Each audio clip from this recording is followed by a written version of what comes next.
from the back alley? Yeah. Well, have you heard either one string Sam or... Yeah, right, we're going to get an electric one string. Wow. The little drone happening.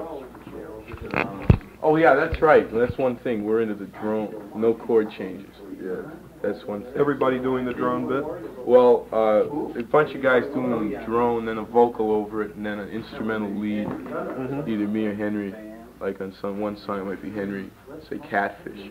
So I'll play the drone, Henry. Catfish? We'll play lead, and then on like another song Henry might play the drone, I'll play the lead. But anyway, a lot of drone. Into it. Yeah, he's into it. Last night I decided.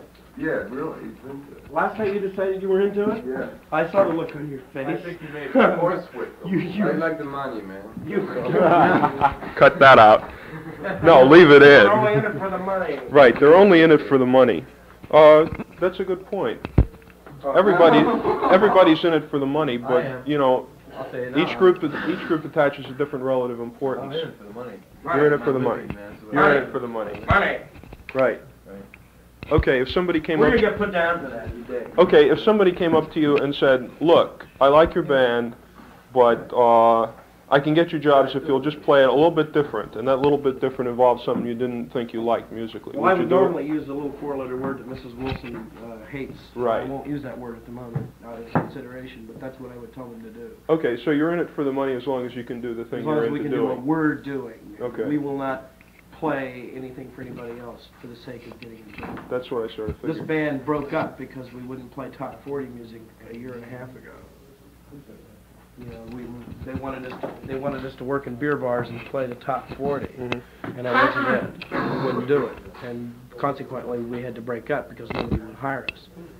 How much hassle have you had after that over doing the thing you want to do? Not a bit. Oh, we've had some. We've had, where name one job where they've asked us to play anything but blues since we signed with John Hartman. We had a scene because we played too loud. That was the only scene we had at the Whiskey A Go Go. Yeah, but we still played loud. But there was no argument about what kind of music we were playing. We're gonna play louder now.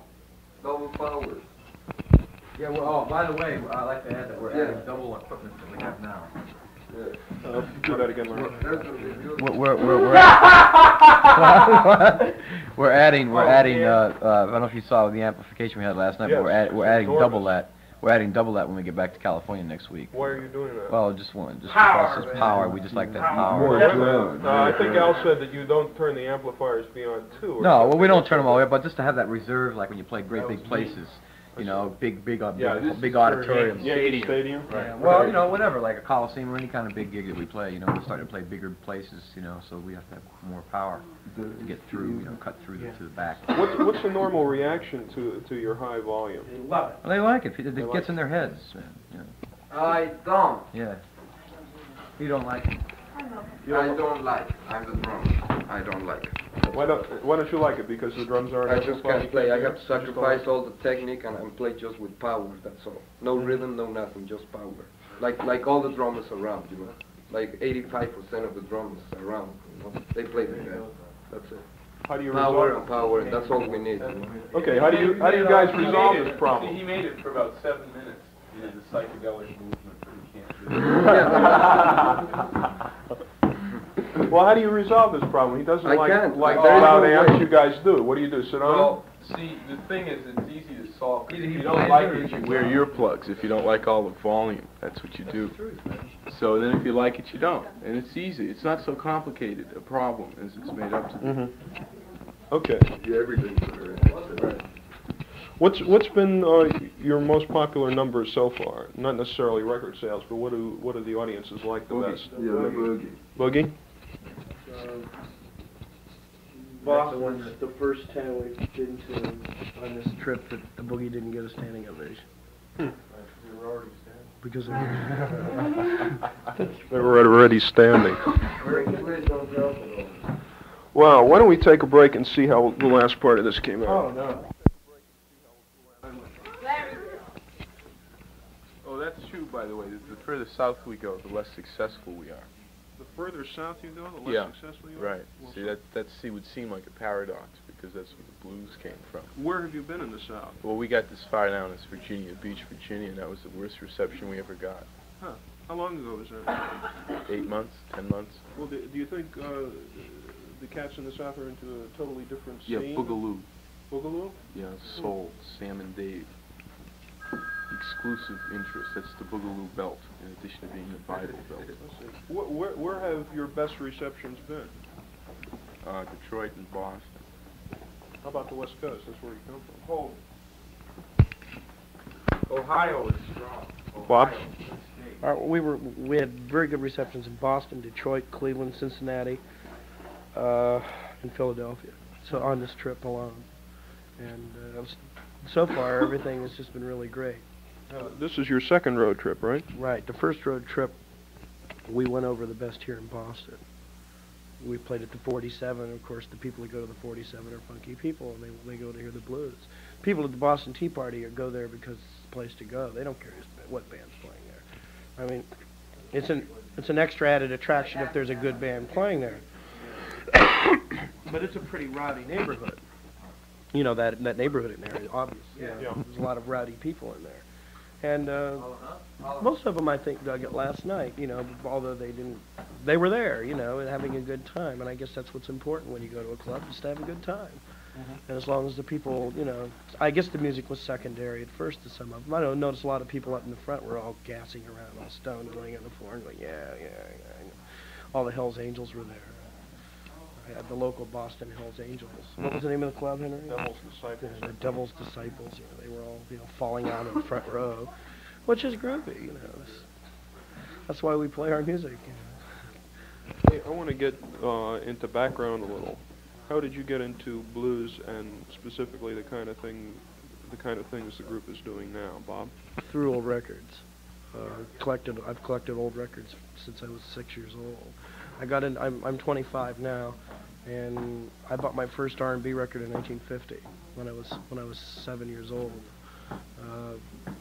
I had a teenage girl living across the street from me, and I used to go around and hang around her and pester her, and you know, she turned me on to the music, and you know, turned me on to the Spade stations in L.A. and that was it, you know. And in those days, the Spade stations played a lot of blues, played a lot of it, and that's how I got into it, through the records, and that's it. How about you? How did you get into blues? Could you move the chair up a little? No? Yeah. Into blues? Yeah, the kind of thing you're doing now. Yeah, well, I was playing with some Colo guys, you know, down in Mexico about 3 years ago. And I got into the blues there, you know. We have another bands down there playing blues. B.B. King, Freddie King stuff mostly. And I become, you know, I start knowing the new types of blues, Mississippi blues and Chicago blues when I got here 1 year ago. Yeah. Henry, how'd you get into blues? Well, also through old records. I've played the guitar for quite a while in a lot of top 40 groups and stuff, but I always liked blues. I collected records and listened to it all the time. So that makes two from record collecting. I guess I got it just, you know, when I was younger, I just all I used to play was blues, you know, when I first started playing. Like B.B. King tunes and stuff like that. I've always liked it, you know. So I played all different kinds of music. You were a studio musician before you joined Candide. Yeah, I did a lot of Monkeys, Low Anthony Imperials, a lot of stuff, a lot of different. What made you join Candide? Well, I wanted to play, you know, play some blues. You know, dug it. And I used to play, like I said before, I used to play, you know, when I was younger, we had groups and we used to play B.B. King tunes and all, you know, stuff like that, you know. So I dug what they were doing. Enjoying it. At that time you couldn't play it and make a living. Yeah, at the time I couldn't play it and make a living, so, I see. you know, I was playing what I could make a living at, but now I'm playing the blues. Al? I got into it in 1961. I heard a record, LP, The Best of Muddy Waters on Chess. That did it. I really liked that record, so I got into it.